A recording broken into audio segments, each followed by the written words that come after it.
feel like personally I don't have the right to say this because I am a cis female. I haven't had to deal with any of those troubles. What does cis mean? I should know that. You were born a female, and like that's the gender you were assigned at birth, and you've stayed with that gender. I think. Okay. I'm pretty sure. Right. So XX versus XY.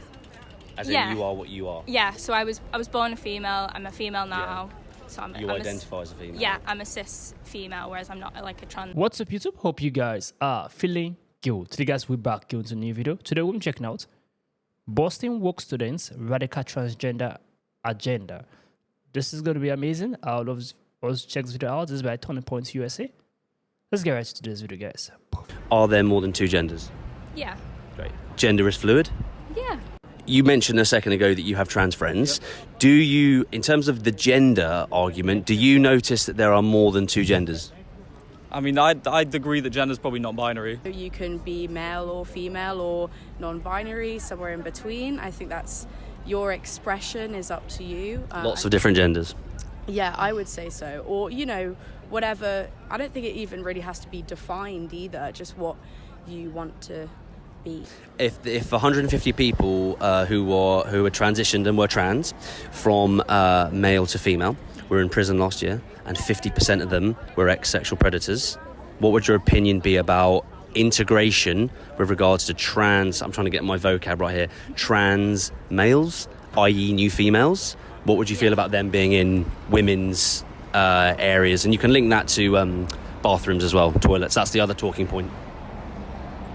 What are your thoughts? Well, I'm not in prison, so it's different. Like if it was in a bathroom here at uni, I'd be like, whatever, it's fine, I don't care.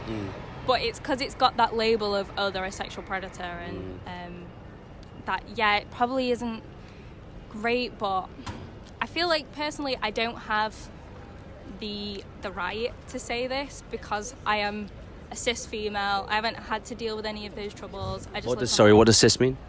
I should know that. You were born a female, and like that's the gender you were assigned at birth, and you've stayed with that gender. I think. Okay. I'm pretty sure. Right. So XX versus XY. As in you are what you are. Yeah. So I was born a female. I'm a female now. Yeah. So I'm identify as a female. Yeah. I'm a cis female, whereas I'm not like a trans female. Okay. Okay. I think that's what it is. The prison one's a complicated one, isn't it? Do you think there should be trans prisons? Well, doing psychology, we learn about prisons, and there's not enough space, to be fair, to have a trans prison. But yeah, like I was saying, like I don't feel like I have the right to say no, you shouldn't be doing that. You should be doing this, because I've not had to live with the feeling inside my head like, oh my god, I am not a girl. I don't feel like a girl at all, but I have to wear skirts. I have to do that kind of. And for prisons, the way I think of it is that if a trans woman. So if a trans woman was in a male prison, they'd get like beaten up and just destroyed way more than if a trans woman was in a female prison. They're way more in danger in a male prison than they are in a female prison, and there's no, I mean, at least from the data that I've seen, there's no link tying that trans women are any way more dangerous than other women. So when you say trans women, do you mean people? Trans women is someone who is assigned male at birth and then transitions to become a woman. So in terms of solutions, and in terms of the idea that as long as live and let live, and as long as we're helping people and they're safer and the progressive model of living how you want to live, there's no negative consequences. In terms of, if I was to say that last year there was 120 trans, I'm trying to get my vocab right here, trans women. Yeah. So men, biological, who transitioned to become a woman, 50% of them were sex offenders. What would you say to that? I probably wouldn't believe you. But maybe that's also the way I think. That's probably also, I don't know, the way I've been educated and stuff. Sure. I'd like to see that data. I'd like to see that study. I don't know if I can believe you, but sure. That's a shocking number if it is true. But even hypothetically, regardless of whether it's true or not, I'm not going to ruin it by saying whether it is or not, because independent thought. But hypothetically, would that change your, because you've been compelling, would that change your line of argument on anything that you've mentioned? If that data were true. If that data were completely true, I think that would change. I'd have to rethink some of my ideas. Biological predators who are now women in women's safe spaces, women areas.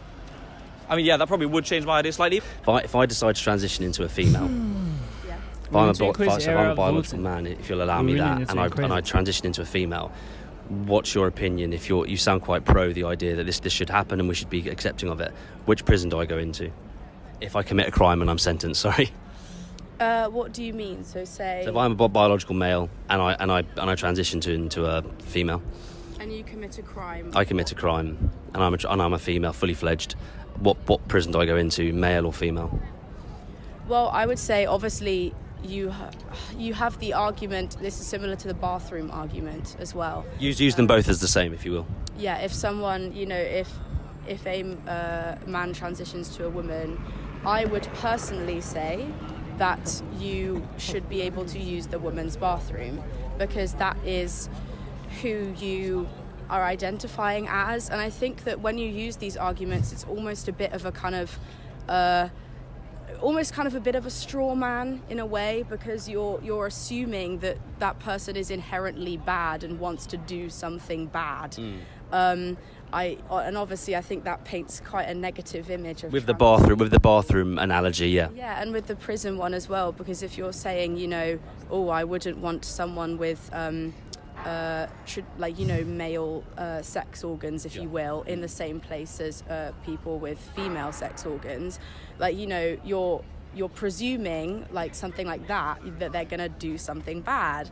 I don't think that's a very good argument, in my opinion. I think that people should just, if you identify as a woman, you should be able to use the women's bathroom. And yeah, I would say that's hugely useful. So if I was to say, I'm not going to say whether it's true or not, because lots of different data sources and we are in media saturated information overload territory in the 21st century. What if I was to tell you that last year 130 people who were fully transitioned, we were talking men to women, in prisons 50% of them were sex offenders? What would you, even if it was hypothetical, I'm not saying that's true, it might be, but even if it was hypothetical, would you change your mind on anything you've said? Well, if it's hypothetical and we don't know if it's true, then let's suspend disbelief and say it's true.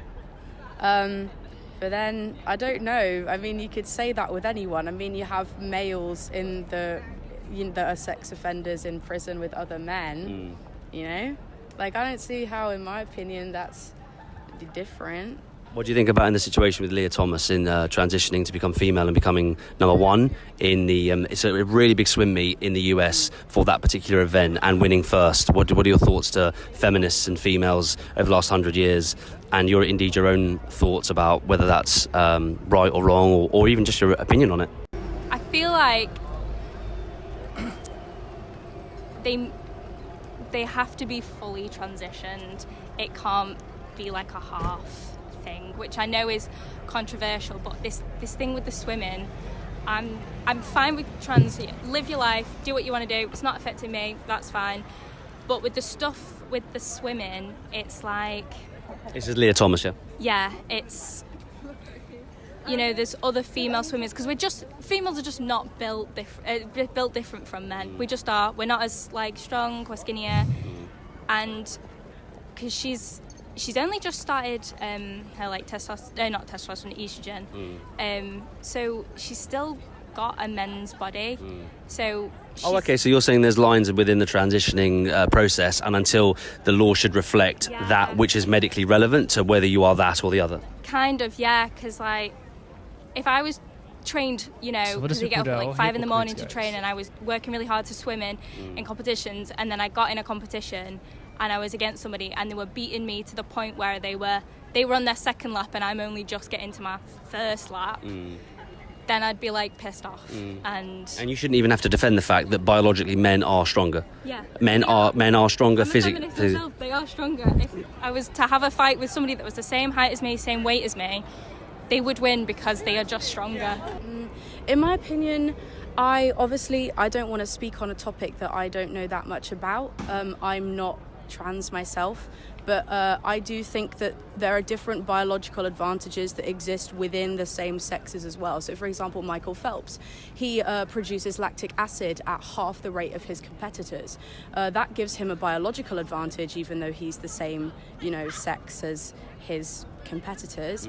And I think Leah Thomas, there have been trans athletes in the past who have transitioned from male to female, and it's all about your testosterone levels. If your testosterone levels are below the regulated amount, which I think I've heard hers were, then it's in my opinion, I think it's fair. I think trans athletes should be able to compete, and I think that what was I going to say? Yeah, there have been female athletes that have transitioned from male to female in the past, and they've not won. And in my opinion, it seems like a lot of the drama that's coming from this situation is because of the fact that she's won. And I would say if some of the other stuff goes under radar, but this is highlighted because she's won. Yeah, and maybe because if she had come third or second, then no one would be saying anything, in my opinion. But obviously it does raise questions, but I don't want to speak on stuff. What do you think about that? So I think if the transition, if for example someone that's transitioning with puberty blockers, right? They have puberty blockers from a young age. They don't even undergo puberty. They transition at the age of like 18, 19. The only difference between a quote unquote biological male and someone who's born biologically female is bone structure, right? So that to me doesn't present large enough of an advantage to disqualify someone from sports. If someone has transitioned later, they went through puberty, then I agree that an argument can be made there. And I think it's an interesting topic. It's something where we should monitor, for example, testosterone levels, stuff like that. But I don't think banning trans women from competing overall is such a good idea. So this is really interesting. So when we talk about bone density and what makes a man and what makes a woman a woman, that's obviously been posed to the Labour Party lately, and no one wants to answer the question, which I think is a massive talking point. But let's just say you're right, and let's say that if we catch them early enough, anyone can transition because all it is bone density. Or surely under 18, any kind of propaganda, any kind of marketing, any kind of push, any kind of persuasion at the softer end of indoctrination, surely under 18 is abuse. So I don't like that. That's quite heavy language, indoctrination, obviously. And also, if transitioning has been happening for maybe 10, 15 years quite consistently now, if it truly was this much of an issue, then all the top female competitors would be trans. But that's not what we're seeing. We're seeing small cases, we're seeing like average-ish levels. We're not seeing the top 3 Olympic medals go to trans women every single, we're seeing it scarcely. So I don't think it's as much of an issue as people think it is. The average age of transitioning tends to be under 20 years old. And obviously on the NHS and with regards to medical procedures and puberty blockers, I'm sure you sound quite informed. So this is available to children. So what are your thoughts on that? Because you seem quite progressive towards the idea that live and let live. But where do we draw the line with that? That's just one example with regards to the average age of transitioning, or not even the average age, but the percentage of people doing it under 18 years old.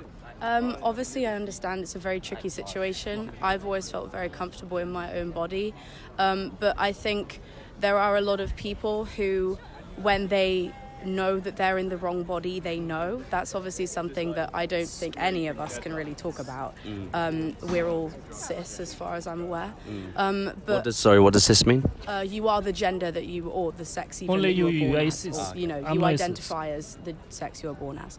But I would, in my opinion, I don't know. I think if you feel that is the right thing for you, then, or when you hit puberty, that's obviously after puberty, transition becomes a lot harder. So if you would like to make that easier for yourself by doing it before that age or at that age, then I can understand that. But obviously I also understand the argument of, you're very young, you might not understand. Do you know what percentage of the UK is trans or is transitioning, or is it just a percentage of that demographic? Do you know what percentage is? No.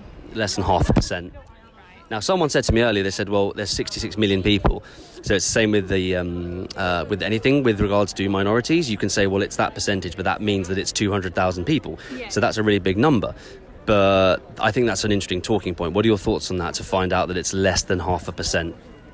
Does it change anything? Not really, because I knew they were the minority. I know they're not you don't see it all the time, but it's the minority groups find it very hard to be themselves, and I've never really had to experience that. Sure. So it must be very hard for them, and I the people that go out and they stand up for their own rights, and I totally respect that, because I'm not brave enough to do it, and I think, you know what, if you are, go do it, live your life. I don't know, whilst some people do change their mind and detransition, I would say I think it's quite a small amount. I'm not exactly sure myself, but I would say that it's a very few people. In terms of the detrans movement, Yes. the stats on the detrans movement are difficult to talk about because they're growing, but we don't have a live data, so it is difficult to talk about. But what about suicide rates? Often people who are part of the progressive ideology say actually the suicide rates that are so high with people that transition are because of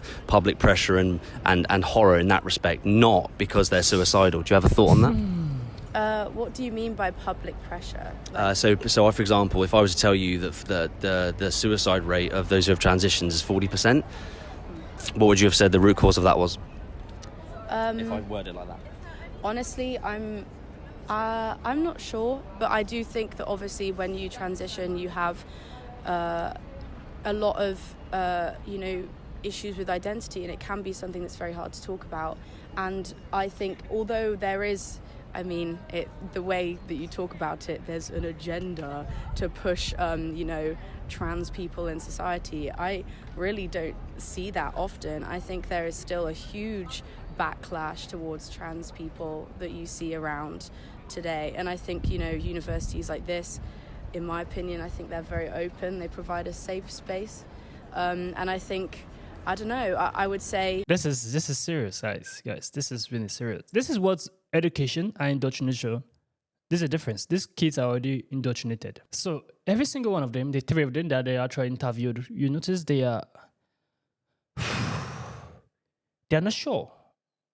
They are all indoctrinated. There's also an ideology that just fixed in the mind that they choose to accept. It's a crazy world we are living in. And it surprises me that these people are in UK and they are speaking like this and talking like this. The way they support this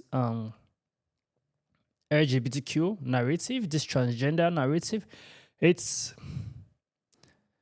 bad. It's very, very, very, very bad. I expect more from them. Frankly speaking, I expect more from them. And this college should just give me the reason. This is the reason why I feel like they should increase voting era more. Like, if you are allowed to vote, your age ought to be way more than 20 or 25. Because these people right here, they are... whatever someone just see and they think is right, they accept. They don't think too about it. Because why in the world we tell me that every single person right here who are cisgender, we identify by the gender? I'm not in a cisgender, and I don't identify by what you think I identify as. I'm a male, and there are only two gender, male and female, period. That is it. Because you don't want to hurt other people's feelings. That is where the issue is coming from. People don't want to hurt another person's feeling. Like, why in the world will you be thinking in that way? Because you don't want to hurt someone else's feeling, you tend to lie. You tend to hide the truth because you don't want to hurt someone else's feeling. Once you say the truth and they don't like you, it's fine. A lot of these transgender people, they tend to commit suicide. They tend to commit suicide every single time.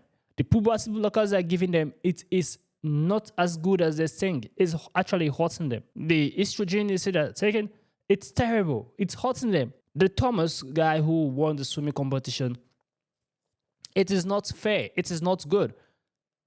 Because if you tell me you're a male, because they'll be beating you in male sports, male swimming sports, you feel like, no, it's very, very bad. You could not buckle up and struggle more to win in male sports. You want the easy route. You went to transition and say you are a female. They wrote your name and you came to win the entire woman. It is bad. Your bone density of a male is way higher than female.